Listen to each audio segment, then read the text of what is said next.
Hey, good morning.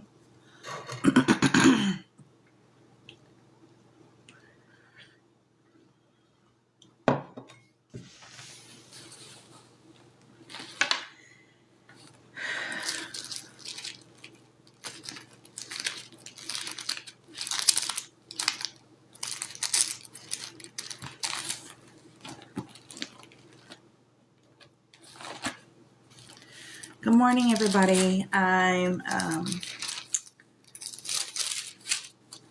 name is Julia Pierce, and I wanted to come live this morning because I really just wanted to talk about the season that we're in, where there's just not a lot of love going around. There's not a lot of love in the world. There's not a lot of love in the churches, and people are just feeling very lost and hopeless. And a lot of times when we go into the winter months, people especially feel that. So I wanted to just kind of start off with a little preface as to what I want to be doing in my life. Basically, I want to be going over the Book of Hosea. And the Book of Hosea in the Bible is a really good book to talk about how to love people who are difficult to love or societally extracized or excommunicated, and that nothing that you do in God's eyes is unlovable or unworthy of his love. And so this is something that I know personally. I have been labeled messy, and my life has been very difficult. And so a lot of people don't want to take the time to love people who are difficult. We're not taught what true love is. Our love in today's society is very conditional. It's very narcissistic. It's very one-sided. Like, how is that going to help me? And when it doesn't help me anymore, then I don't need it. We have cut and run people. We have people that when they recognize that they've done something wrong, they don't want to stick around and face the consequence of it or bear the shame of what they've done. And so they don't really want to stay around to learn how to be loved. And a lot of that is just because they're used to not being loved. So just a little backstory. Now, my name is Julia Pierce, and I am originally from Columbus, Georgia. I don't live there anymore, and a lot of that is because I was unlovable. And I laugh about that now in retrospect, because I know no matter where I am, that God says that I am worthy of love. And so basically what happened is, just short story, I was 29 years old when I found Jesus. Jesus always knew where I was, and I decided to accept his love and forgiveness because I was already in despair. Like, I was already running. I was already unloved. I was in a messy lifestyle. I had just gotten a divorce. I was pregnant with a child from basically a weekend fling. And it was just a very hard time in life. And so, I started just kind of saying, hey, like, I ran 29 years in that direction. I'm going to run the rest of my life in your direction, meaning like Jesus's direction. And so, I decided to just all Hail Marys, like, we're out the door. And I basically was just like, hey, I've got to do something different. And I didn't know that when I chose to do it God's way, that I would find myself an enemy to a lot of people. And not because I made them enemies. It's just because my light, because of the change in my lifestyle, was an enemy to the other people that still wanted to do it their way, and they still wanted me to be a part of it. But I wasn't gonna do those things. I wanted to be new. I wanted to be different. I knew that the behaviors and the lifestyle choices that I was making was the very reason that I was already in despair. So I didn't want to be there anymore. So going forward, probably about 2 years after accepting Jesus, I became part of this Bible study. And I learned a lot in the first couple of years about the Bible. And I just started reading the Bible a lot. I didn't really start in the New Testament.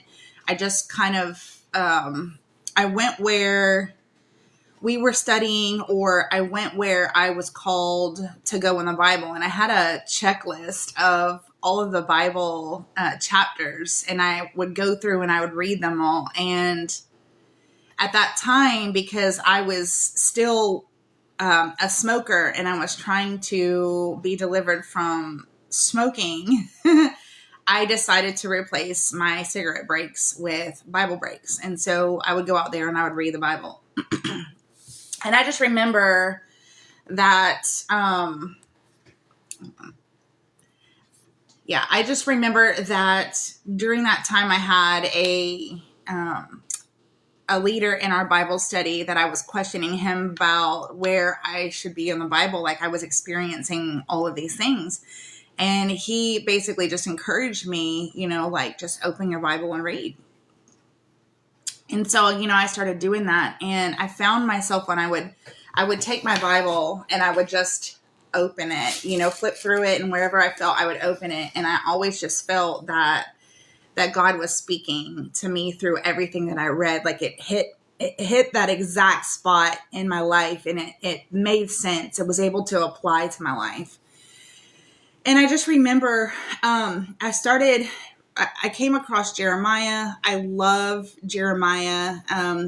It's crazy because during that time I became someone who really grieved for a lot of sin that was going on in my friends, that was going on in the world. And the other lady who was the leader of the Bible study, she used to say that I reminded her of Jeremiah, the weeping prophet. And, so I started seeing a lot of myself in these books, but it wasn't until I got to the Book of Hosea that something inside of me moved. Like, I've always felt that I was called to something different. Like, I've never been accepted. I've never been part of the in crowd. I wasn't popular. I mean, like, I had people that I was popular with who were like nerdy or, outcasts just like me.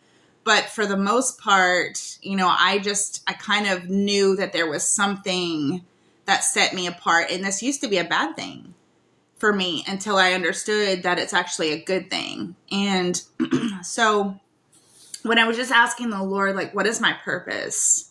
Because I can't, like, life is not just here for us to just breathe and eat and consume and make friends, get married, have kids, like, do those things and die. Like, there's something, there's a purpose for us. And so I started just asking my purpose. And, at the time I had this lady, she was a mentor to me. And she said that the Lord had told her that she believed that I would teach people about true salvation. And I will say that I have learned a lot of that. And I do see that there is a divide in what people think salvation is. But when I come to really what my purpose is, it's bigger than that. And God is actually still just opening that up for me.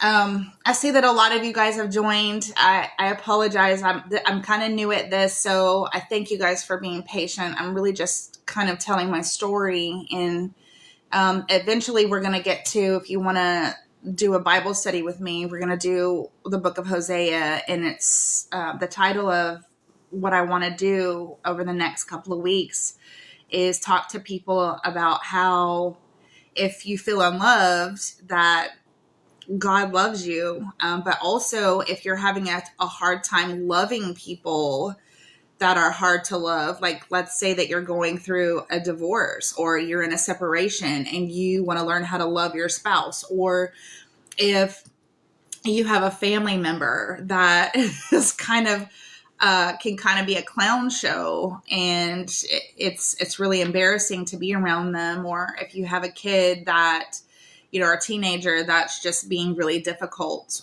Whatever the case may be, you got a person at work, a coworker that's just difficult to work with. But I found through it's been about 16 years that I've been walking with Jesus, that he's taught me how to love the unlovable. And I learned that firsthand because I was unlovable. I was told that by lots of people, and I miss Jesus a lot because of that. I should have known him earlier. But getting back to my story, getting into Hosea, I found myself in a personal situation with someone who I loved. And I was praying about this person because I thought that they would be my husband. And so, I would pray for them, and, I would try to reach out to them and, all this other stuff. And it just kind of became hard. And I didn't really understand why I believed that I was being told to do these things. And yet I was just being constantly rejected. And, in hindsight, I understand that a lot of people don't know how to receive love. And so when you give love because it looks different than what they're used to, or it touches places in them that they're not used to, it makes it easy for them to run. It makes it difficult for them to accept that love. And so we find, there's always that stigma of people that have been in really bad relationships, and, they have an idea of what love is. And then someday down the line, they end up, someone falls in love with them who truly is a good guy or a good girl. And that person doesn't know how to receive that, because what's the tie to that? What's the catch to this? Like, it's not going to last. So, I learned a lot during my read of Hosea, and I really love the book of Hosea, because it really just, it's a story of a wayward woman, is the best way to put that without being too vulgar or graphic. But it's a wayward woman who lived in the land of Israel, and she was known for being wayward. She was popular among the men who wanted wayward women. She was very beautiful. And so there's this man, his name is Hosea. He's a prophet in the Bible. And he ends up being told by the Lord to take this wayward woman as his wife. And I remember just like reading this and going, why would this holy man, this man who was trying to live the way that God would want him to live in holiness and purity, marry a woman who was obviously not pure? There's the whole stigma of men who want pure brides. And let's just be honest, in today's society, it's kind of hard to find those. And that's just because we have a society that equates lust with love. Go after your heart's desire, chase your dreams, fulfill the void, satiate the vices. It's okay. Everybody's doing it. And so, but getting back to Hosea, it's like, okay, so he's been told to take this woman, and he's excited about it. Like, yeah, God, like, thank you. This man has probably been praying for a wife, and he's getting his wife, but now it's like, and I used to think, like, why would he be excited about that? But, over the years, and you might find this a little hysterical, maybe even ironic, but I don't know. It's like, there's something about loving someone or going after something that nobody else wants, or that's hard to get, so to speak. And so I think about how on the opposite side of that is like, oh, like I could do a good thing, or I could fix this person, or, whatever your thoughts are, whatever your motivations are. But I think for Hosea, reading this Bible, reading this book, Hosea's intention was simply just, I want to be obedient. Like, you can tell that he was very obedient to God. I mean, the things that God called him to do, like, not very many people could do. And I can tell you that I was being called to love like Hosea. And it was not easy at all. Loving people that are hard to love, it takes time, it takes patience, it takes looking foolish at times. But I will tell you that in the end, it's worth it. And I felt for many years that I was Gomer, which is the wayward woman. That's her name. And, I always felt like, because, I had some things done to me when I was younger. I was in a church where the pastors were molesting children.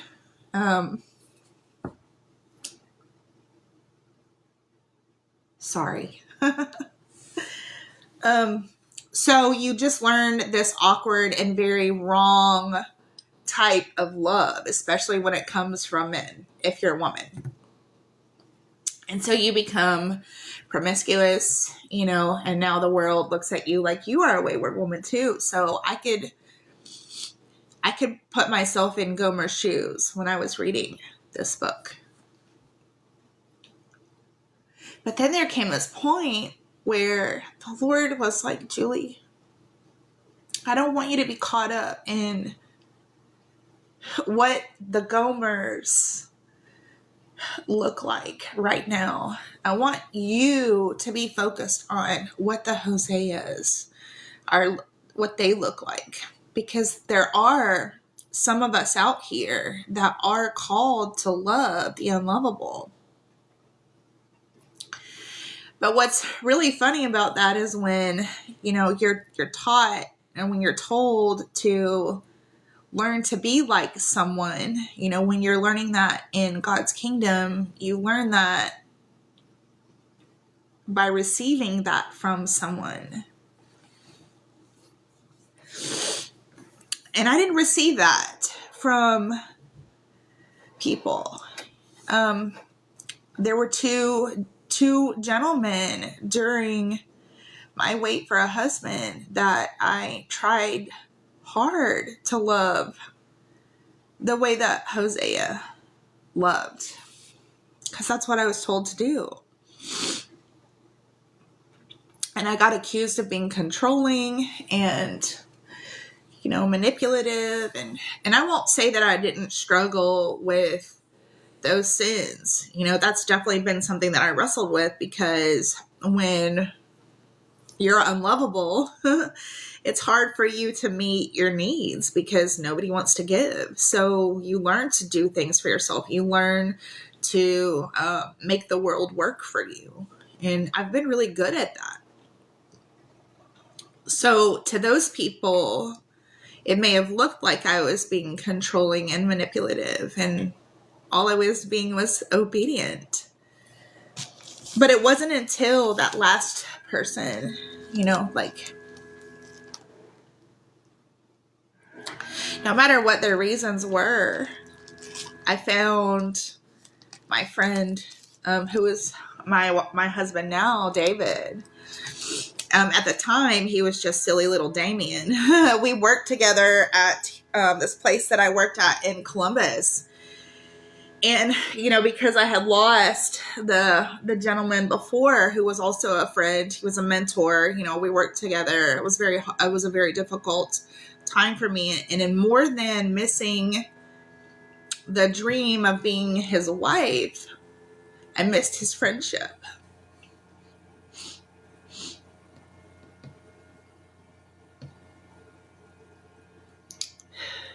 God, you're going to have to help me get a hold of myself, because this is not what I came out here to do.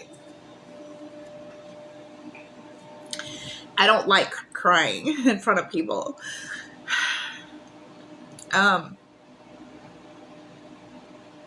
So, I prayed and I was like, God, please send me another brother that, that I can have a godly relationship with. I don't want anything more than that. I just want a friend. And I didn't pray for a woman friend because in my life, women were always catty and jealous. And, I was raised a tomboy. So I just identified more with guys. Like that was just where I was at. So, God was very faithful. He answered my prayer and, here comes Damien. And we really became friends because I saw someone who was an outcast like me. Like this had been what I have done my whole life, is finding friends who are like me. And so, I ended up, just sharing certain things with him. When I would be at work, I would have scriptures on my board. He would come by and he would read the scripture. Maybe we would chat it up, things like that. And, this was kind of still simultaneously while I was waiting to see if God was going to change the heart of the gentleman that I believed was going to be my husband.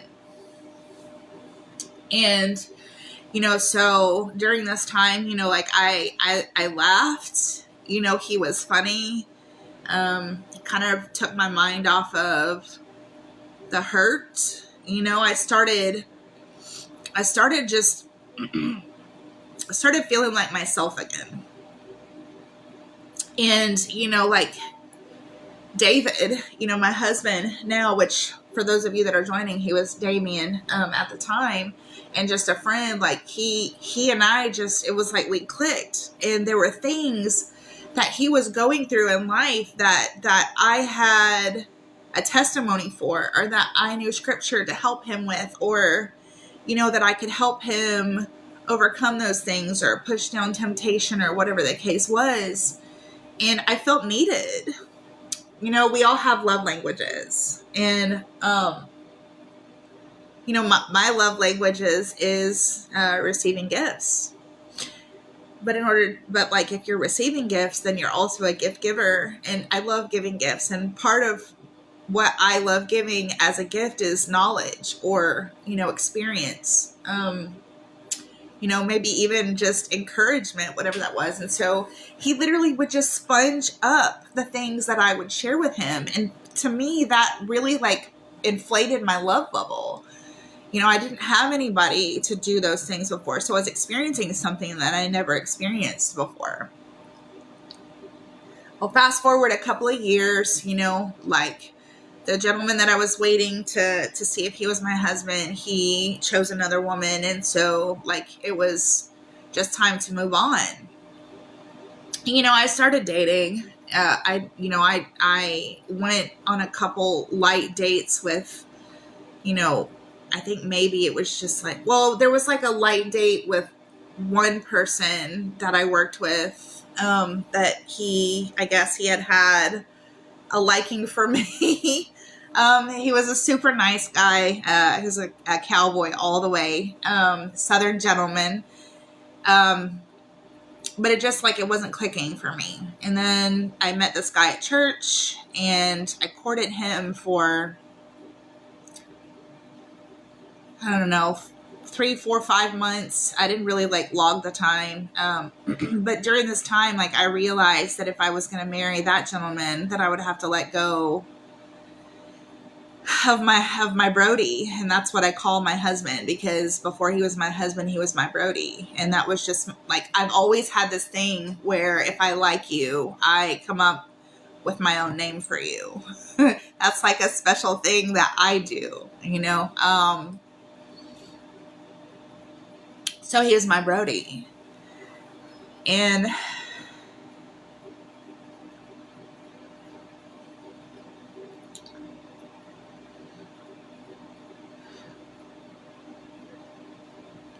there came this point where I had this dream that he was going to be my husband. And I didn't see him more than that. So this was really hard for me. But, there came this point when I'm realizing that if I marry another man at any point, I'm not going to be able to have this relationship with my Brody. So, like, God changed my heart. Because he was just this little silly, he had this little tummy on him at the time. It really wasn't that appealing to me at the time. There were a lot of things that he still wrestled with, sins that he wrestled with, that I didn't know if I wanted to take them on.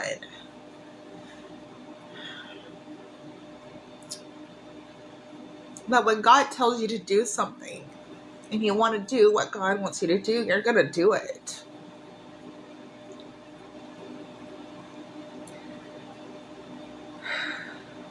And so I told my Brody that I wanted to be with him, because he had been telling me for, I don't know, a year or so, I'm going to marry you one day. No, I don't, God hasn't told me that. I don't think so. So, here it is. Like, now I'm in this place where I'm like having to eat crow and be like, yeah, like I'm okay with that now. So we courted, and it was a very unconventional type of courtship, because, both of us still came from worldly traditions. We still came from, you have to test the waters. And I will say that, like, David and I never really did it like that. Like, we did live in the same place because we were packing up both of our homes and we were going to be moving to Atlanta because he wanted to do ministry with a brother of his. And so, if this is the man that I am supposed to marry, I need to go with him. And I remember, like, there were times, though, that it was just very hard, because I've never met a man who loves as hard as David.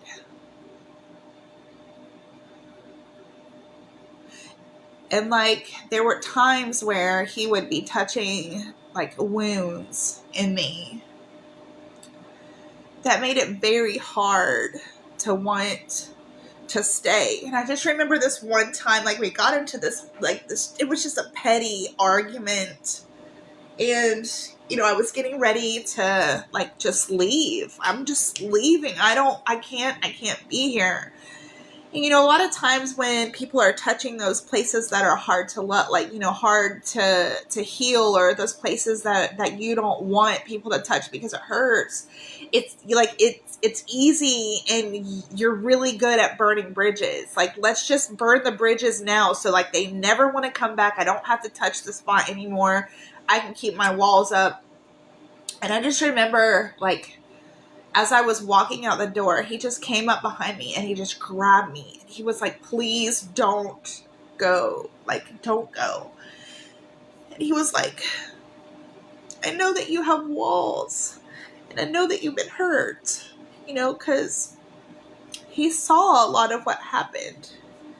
He saw a lot of how people were treating me, how the man that I was waiting for in marriage was treating me. Like, he knew those wounds, and he was like, please don't go. He's like, I know that you have walls. And he's like, but I'll climb them for you.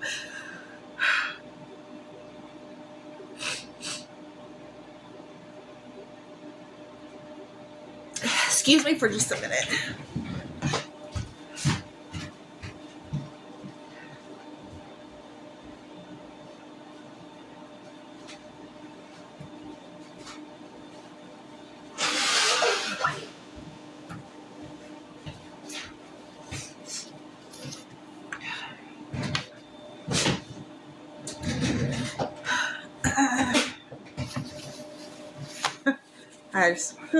Messy. Sorry. And so it was like, when he's telling me that I'll climb those walls, I'll climb them. I felt, for the first time, I felt like I was worth loving. And I will tell you that David's love is very hard. And sometimes it is very overwhelming. It can be a little invasive at times because, we've been married for 11 years. And over these years, I've still had to do a lot of healing while he's been doing a lot of healing. But there came this point where, his hard love kind of stopped. And it was because, now that God had brought me to this place of strength and understanding of what it's like to be loved when you're unlovable, I was now faced with no longer being the Gomer and learning what Hosea love looks like. But I was called to be Hosea.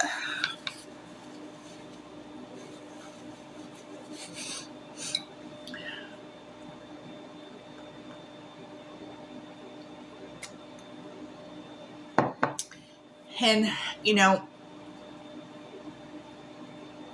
I was still very much unloved by family during this time.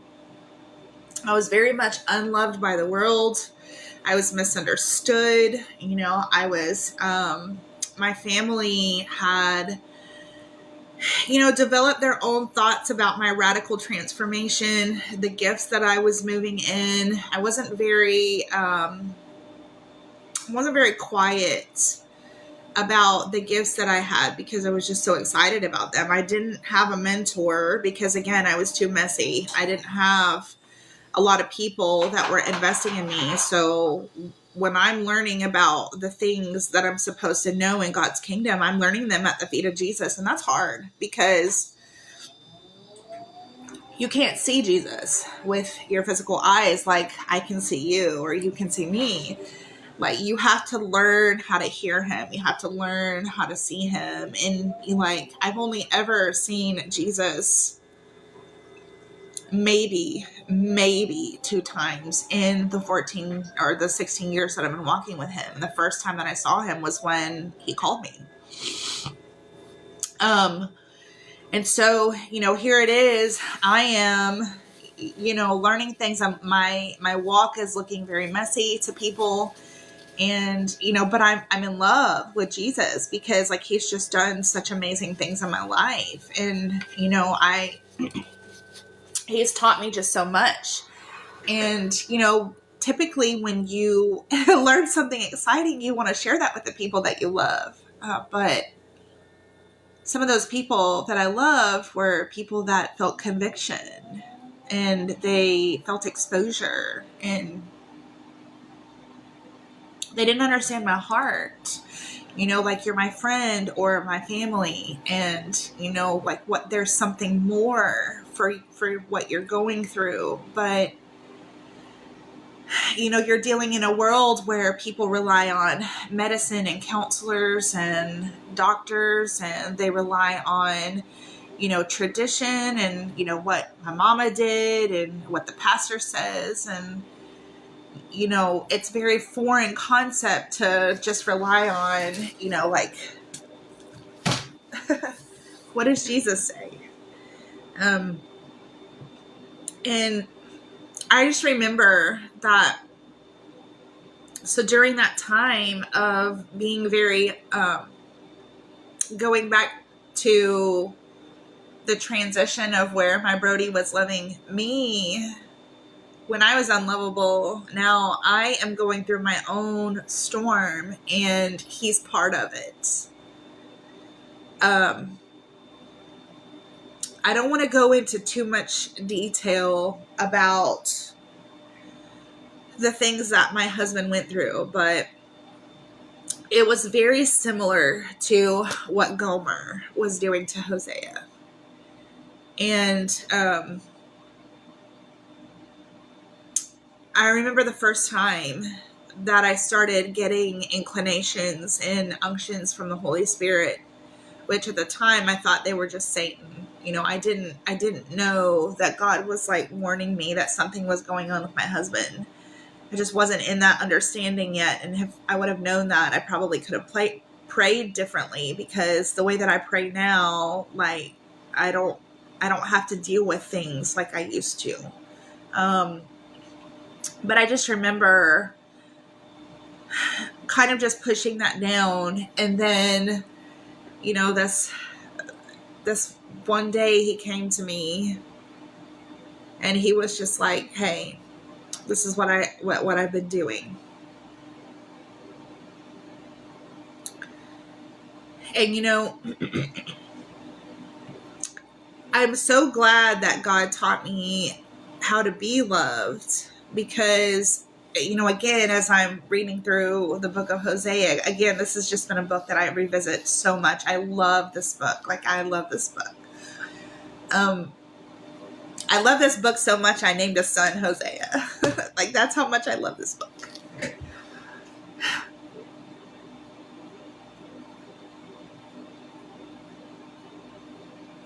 So, like, the first time that I found out, like, he came to me and he told me what he did, I was really angry. But I wasn't angry the way that, like, most people would be angry when they found out that their partner was having an affair on them. Like, I'm going to leave you, I'm going to file for a divorce, like, it wasn't like that for me. And I'm grateful because, my whole life I've been able to compartmentalize relationships. For instance, I had a friend that I worked with when I worked at Best Buy for the Geek Squad many, many years ago. And he was a manager in one of the other departments. And we started dating at one point. And, he was like, hey, he wanted to try to, like, be girlfriend and boyfriend while we were at work. And I was like, no. Like, that is reserved for there. Like, when we're here, like, this is where, like, this is our business. This is what we do, professionalism. I've always been able to compartmentalize people. Like, if this person is a coworker, but they're still a friend, like, here's coworker, here's friend. And, let's keep them separately. So for when this happened with David, now again, he's still Damien at this time. He didn't get renamed David until a couple of years ago. And that's very significant of, his healing journey. But, at this time, I'm just, I just tell the Lord, like, God, I want to do what you say. And I took a vow. I took a vow to you. I took a vow, to David. And I want to be committed. Like, I want to honor you. And that's always my ultimate goal, is I want to honor the Lord.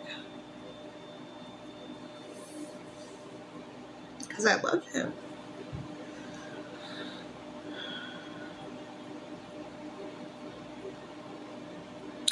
I think I'm going to take a break for a second, because I see that some of you guys are commenting. Thank you guys so much. I see Potter Brain Hi from Sweden. Wow, I have somebody from Sweden. Hi, how are you?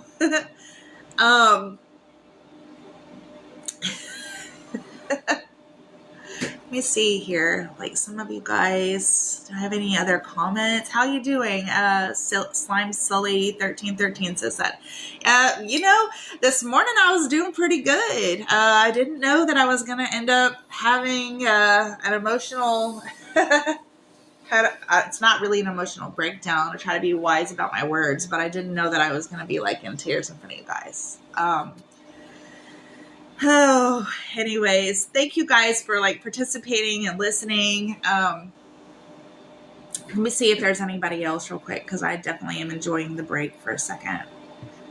Let's see.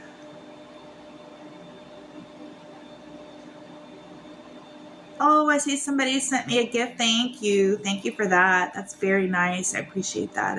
I wasn't expecting that. Crazy Hole says hi. Hi, I hope that you're still on here. I haven't figured out how all this works just yet. Let's see. Got a lot of people that have joined.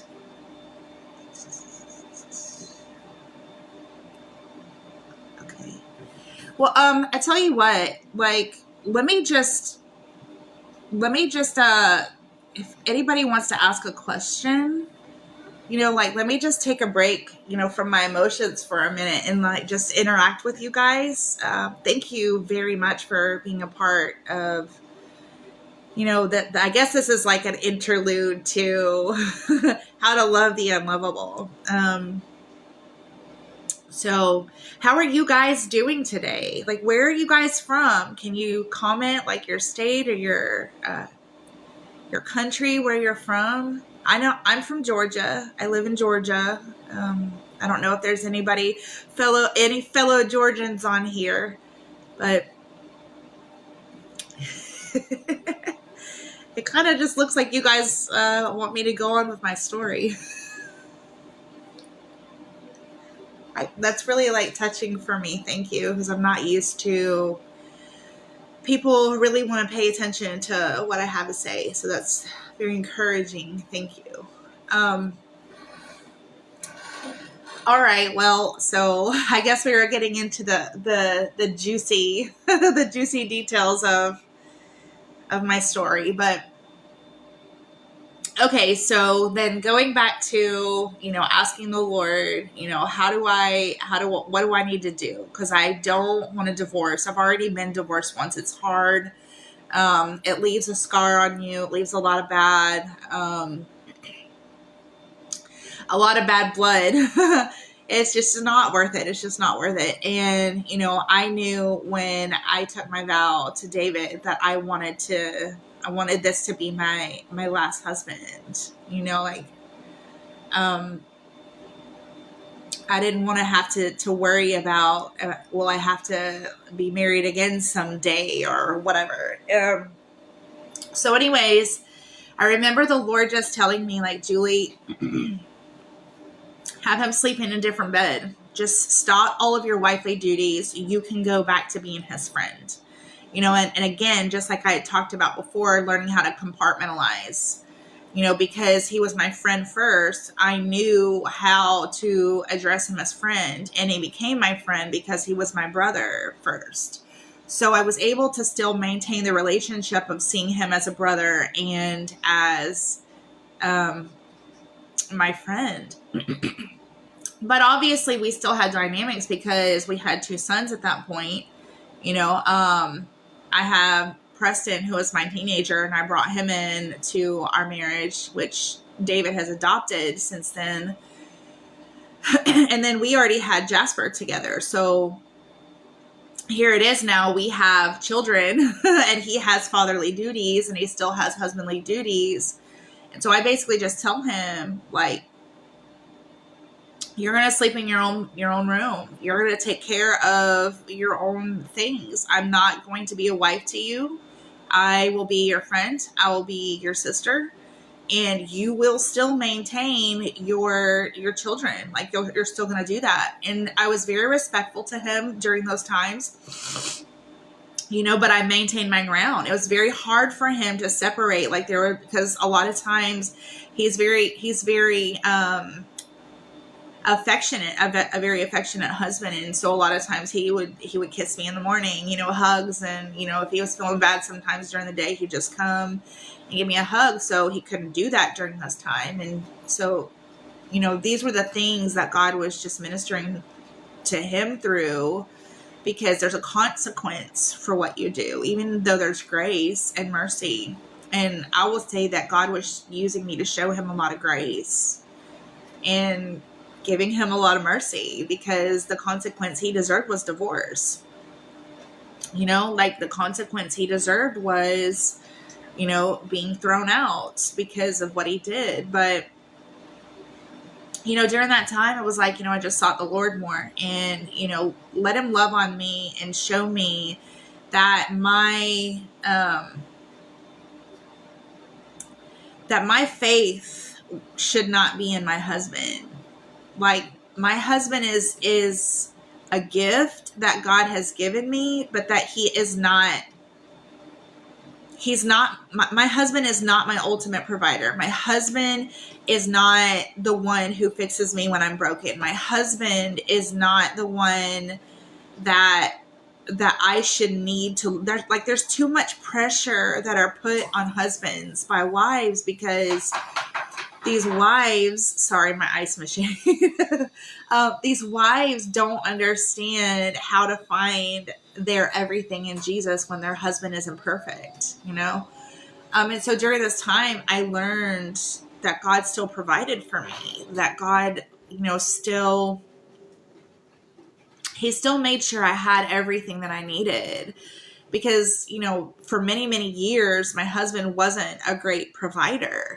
I was still, the one that was seeking work, or, because I had this degree, I could find work more. But, there were also other things that were going on that made it very difficult to get work. And those are things that maybe I'll talk about in another time. But so, it was probably like, I don't know, maybe 3 months. And, I had seen that, my husband was very repentant, because, people will say that they're sorry, but they don't mean it. They don't mean it. And then, like, when things seem like they're going good, and like I've pretended long enough, then I can just go back to what I was doing. And so, like, the Lord wanted me to wait and test him to see that he was truly repentant.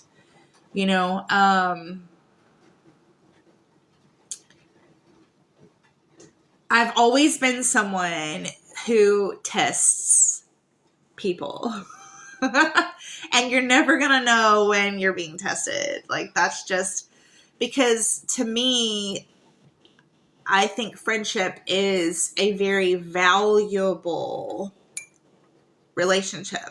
And so I don't just want any friend. I don't want just a friend because I can say that they're friends. I've learned too much that when you let people into your inner circle, if they're not loyal, if they are not, if they don't have good motives or intentions, then they can be very detrimental to your life. And I've learned that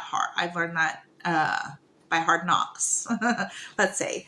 So, like, here it was, 3 months have passed, and I have seen that he has been committed to, he's seeking the Lord more, doing things like that. Because I would always tell him, when you do the things that you do, you're not ultimately hurting the heart of God.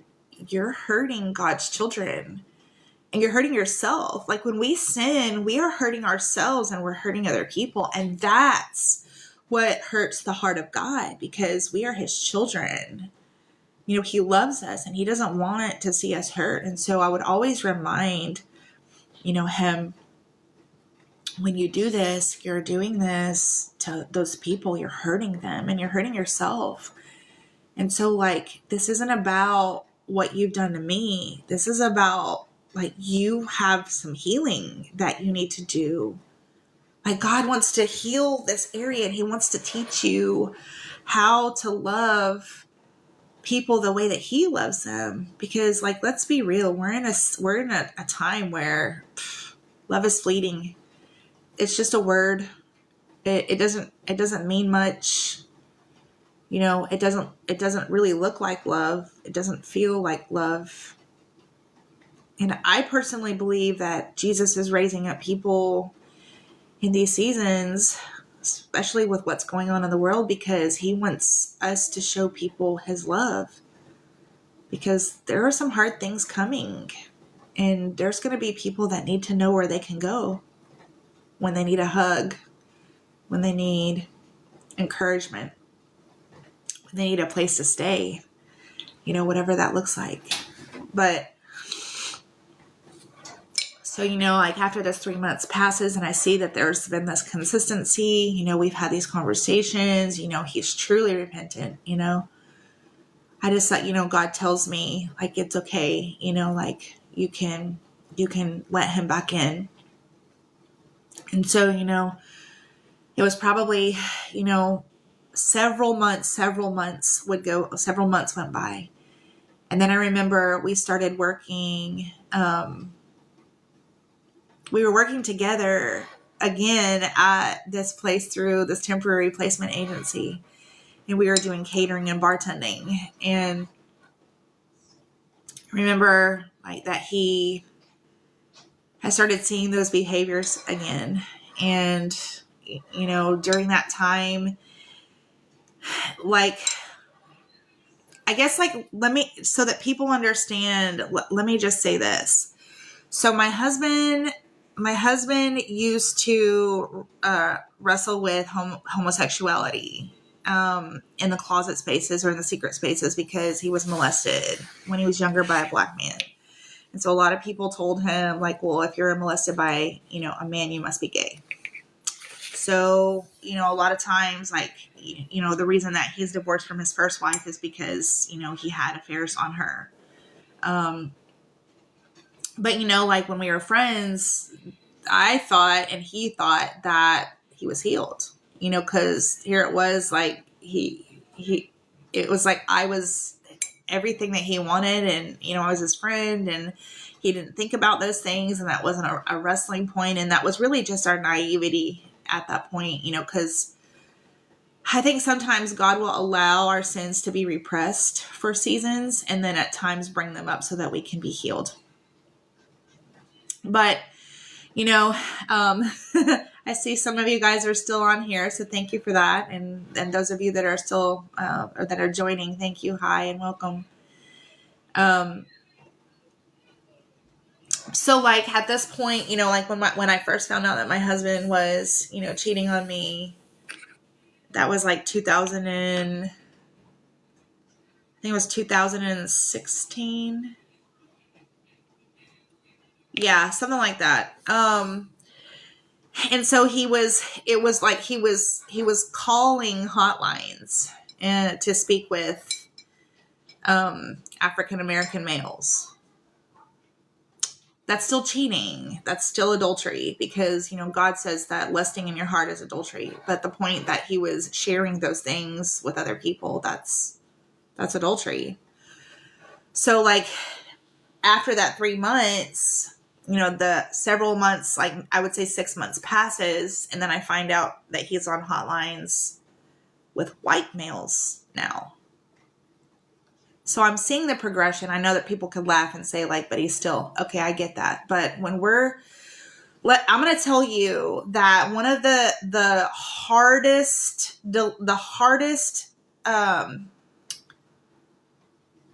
things to overcome is lust and fornication. It's the hardest thing to overcome. Deliverance is for people that have wrestled with watching porn and all of those different things, fornication, whatever. It's very hard. And I always liken this to a beast. Like when that beast is awakened, it's hard to put that beast back in the cage. So, I had compassion and patience because I saw progression. So, he ended up coming clean about that. And it was interesting because I caught him in that one because he was supposed to be working this job through this business that he had created.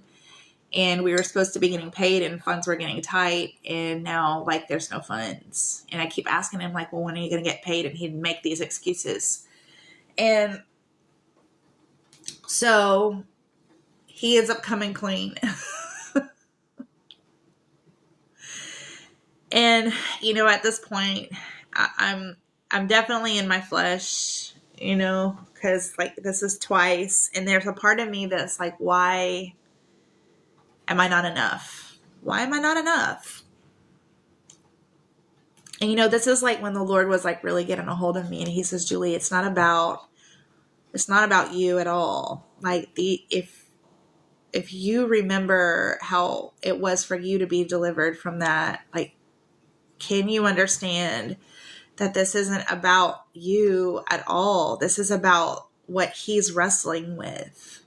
And as his wife and friend and sister, like, what are you going to do about it? So, I went to him and I just told him, I said, listen, I need to remind you that this is about your salvation. What you're doing is about your salvation. You're letting the enemy steal your salvation, because if you are doing these things and you're hurting other people, and, what about those people that are on the other line? Are they not brothers? Are they not God's sons? Like, you are causing them to stumble. Yes, I understand that that's what they're doing, but what are you doing to show them something better? If that's even what you're going to be doing, like, why, if you're going to be on there, like, what are you going to, and I know that sounds silly, but it's like, it makes you think, if I'm not going to be there ministering to these people, that I have no business on this line.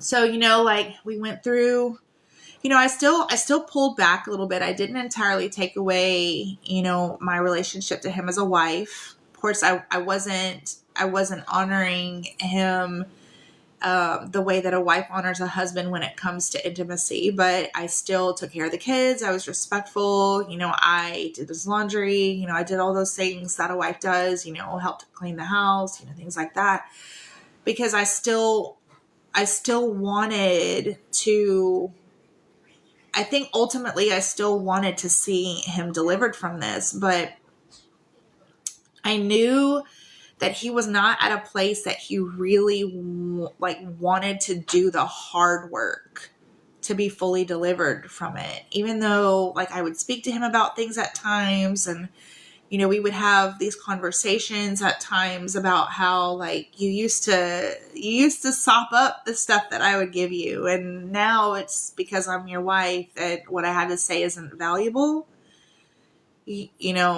God gives wives to husbands so that they can be their helpmeet. We're supposed to help our husbands, and that's not always easy, because our husbands can sometimes be prideful, and they can be arrogant, and they have a sense of entitlement, and there's that whole, well, I'm the husband, so you have to do what I say. In the Christian world, they say, oh, well, a wife is supposed to submit to her husband, and that means that you should just become a doormat. I don't believe that. I believe that submission to your husband is being respectful of his decisions when you don't agree with them, but still telling him why you don't agree with them with respect. I believe that is being quiet, keeping quiet when you would like to say something else instead. I think that is still loving and choosing to be in relationship with your husband when he's being a real jerk. And I think that for me, especially because, I believe, and I have too much evidence to not believe, that my calling is somewhat prophetic. I share things with people that I see when I see them going in the wrong direction, or if they're making wrong decisions, I share that with them. And so when it comes to my husband, part of me submitting to my husband at times is to not share with him the things that I know that God would want to share with him, because if you don't want to hear it, I'm just casting my pearls on you. I'm still going to be your natural wife, but you're losing a very valuable part of why I am your wife. And so, things were still going pretty crazy. And, at this point, because I had seen this progression, I just continued praying. There were arguments there. I was very set in certain things until I saw change. And, change came. just like it normally would. And, months would go by. Now at this time, we ended up getting pregnant with our second son together. That's Judah. So we had Preston. We had his son Noah, which at the time didn't live with us.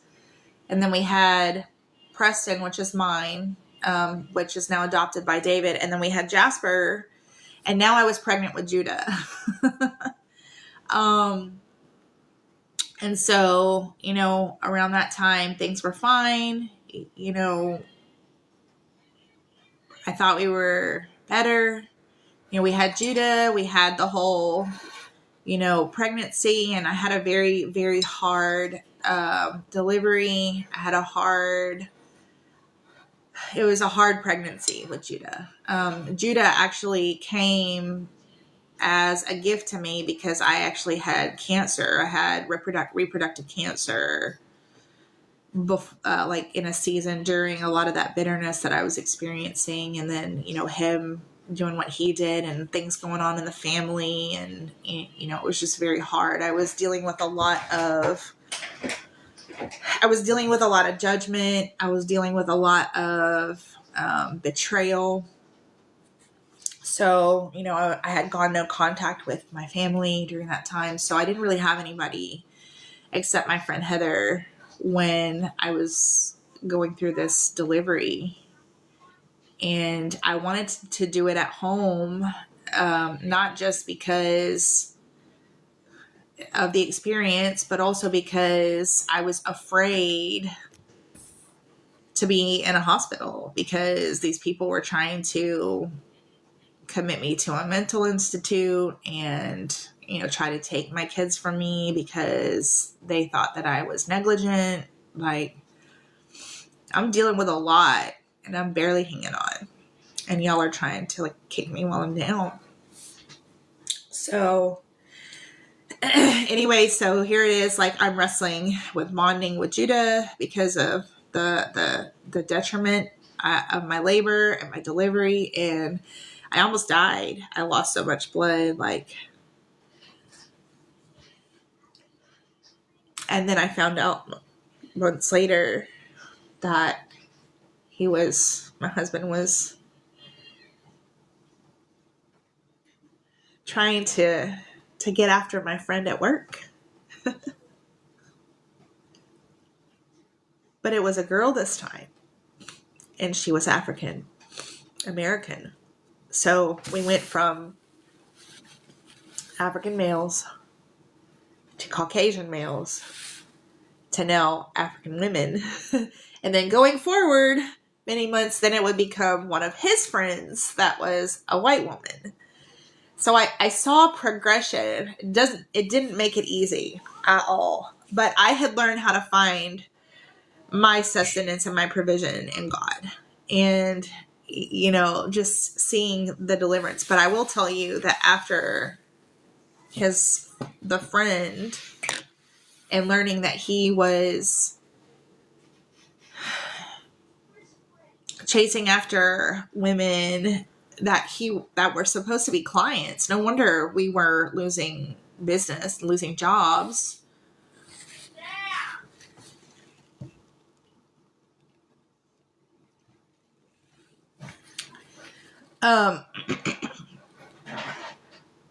So, I've really wrestled with this over the years. Hey guys, I need you to keep that down, please. I'm almost done. So, at the end of everything, fast forward to about 3 months ago, my husband came clean about everything that he's done to me. Everything. And it was quite eye-awakening. It was hard. It was very, very hard. But I can tell you that there was a difference in when he came to me this time. There was a difference in his spirit. There was a difference in even why he told me. And I will be honest, the difference was that God got a hold of him. And God got a hold of me and basically just told him, this is the last time, son. This is the last time you're going to do this, because if there's another time, there won't be another time. And so like I had dreams, other people had dreams of something happening to him if he did it again. Because at the end of the day, I know that the spirit that people wrestle with when they are dealing with fornication, lust, all of those other things, it's because they have an influence, a spiritual influence that is the same influence behind the Queen of Jezebel in the Bible. So I'm going to hit on this very quickly because my kids are waking up now, and I'm guessing that we're not going to actually get to do a study of Hosea today, but I do want to come back in here, and if you guys are interested in doing that, you can send me a message or, whatever the case may be, and I'd love to do that with you guys. But so I'll set the stage, and maybe this will be like a little teaser so that you'll want to come and learn about loving the unlovable. So Hosea, this man, is called to take this wayward woman as his wife. And his wife has multiple affairs on him and has children by multiple men. And she's not happy with the fact that Hosea is unliked by the community, because he's telling them that if you don't repent of the things that you're doing, God's going to come in and he's going to destroy this land. You're going to be taken captive. Some of you are going to die. And so like a lot of times when prophets are telling messages to people like that, they don't want to hear that. They don't want to hear that. But at the same time, they don't want to change what they're doing. That's the reason that they're being told that. And so Hosea's life is mirroring what is going on in Israel, and it's mirroring the heart of God. And so this book is about how we, as the bride of Christ, that we are like wayward wives, because God is our first love. It talks about how he is coming back for a pure bride. And so if we are his church and we're supposed to be here for him to come back and get us at some point, then we have to remember who our first love is. And so if we're going after other lovers, if we are going after addictions, or if we're putting anything else in the place of God, then we are going after other lovers, and we are no better than this wayward woman. And I just love this story because, like, no matter what she's done, no matter what other people think of her, like, Hosea is committed to her. And that doesn't mean that he hasn't gone through, his heartaches. Like, I remember watching this movie called Amazing Love, and there's this great, it's probably my favorite depiction of Hosea, aside from, I think it's Amazing. I don't remember right now. Maybe I'm not meant to. But in Amazing Love, like this Hosea, he makes clay pots. And so he's on this spinner and he's like making a clay pot. And he's just asking why? Because he's just so heartbroken that his wife cannot find contentment in staying home. And she just goes after all of these other men. And he knows that all these children are not his. They're even named horrible names, like Jezreel is one of them, and Lo Rahama and Lo Ami. And it's basically like, not loved, not my people. It's like, it's very harsh. Like, God is saying, I don't want anything to do with you. But it's just this beautiful story of God showing that even though these people hurt us and they do wrong and they go after other lovers, just like we do, we create other gods. Sometimes our gods are nicotine, like I'm stressed out, so I need a cigarette, or sometimes it's alcohol. Like I've had a really hard day at work and things are going really bad for me, so I'm just going to go sit at a bar and have one drink and it's fine. And then one drink turns into 2 and then 10, and now you're an alcoholic, or, whatever the case may be. But at the end of the day, this is such a beautiful story, because even though Gomer, which is Israel, or even us, finds themselves no longer loved by the world, no longer desired, no longer able to provide for ourselves, no longer able to seek control, manipulation, and, all the things that we did to get what we want and make sure that we're good. None of those worked, because at the end of the day, God will allow us to do things for a season if we're truly like wanting to be better, and then he'll say no more. And that doesn't mean for everybody, because some people don't want God no matter what. Like, some people don't want God, and they are just, and it just is what it is. But there are truly people that want God. They want to be better. They want to see that there's hope, but that doesn't always mean that the healing journey is easy. So at the end of all of this, in this movie especially, and it gives this great depiction, but it does talk about this, about how like this woman is at this auction, and nobody wants her. Nobody, like, they literally just want her to like bear their kids, like tend their grounds and everything. And nobody wants to pay anything for her. And then here it comes, like, her husband, Hosea, and he literally sells everything that he has, gives everything that he has to take her. And people are like, why in the world would you want her? Like, we know what she has done.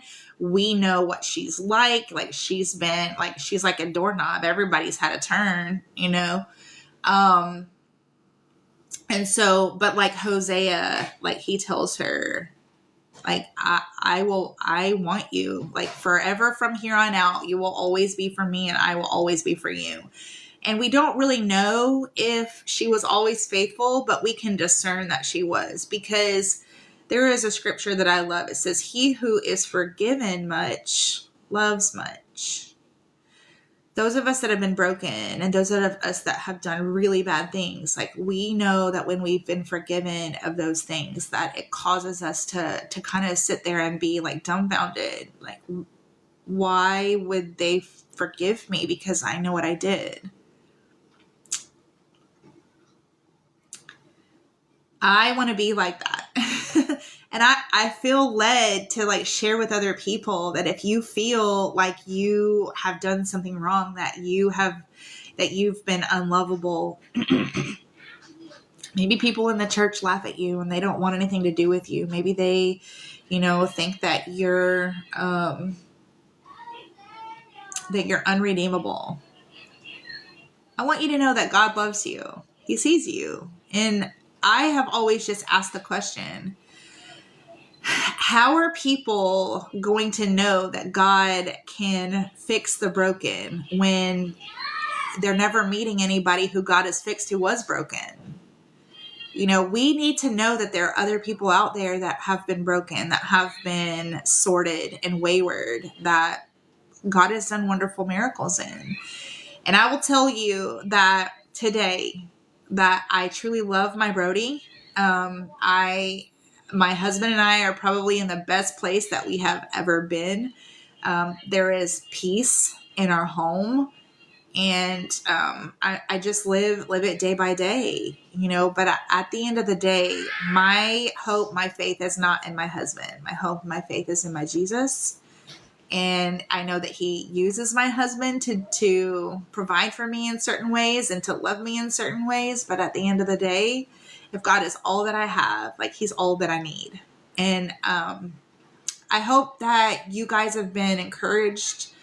And so I am going to go ahead and wrap it up. I think I've been on here for a lot longer than I intended to, but let's do a study. Let's do a study. If you guys want to go through chapter 1 with me, I hope to get on here soon and we can do that. I don't know how to do any of the live, like letting people know ahead of time. I'll try to figure that out, but send me a message. I'd love to.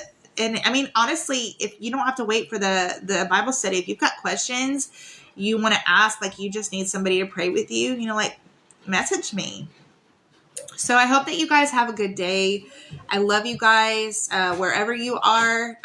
Stay safe, stay warm. I know that over here we've got a lot of rain coming. Some places have snow coming. But yeah, I'll see you guys later. All right. right, let me figure out how to turn this off.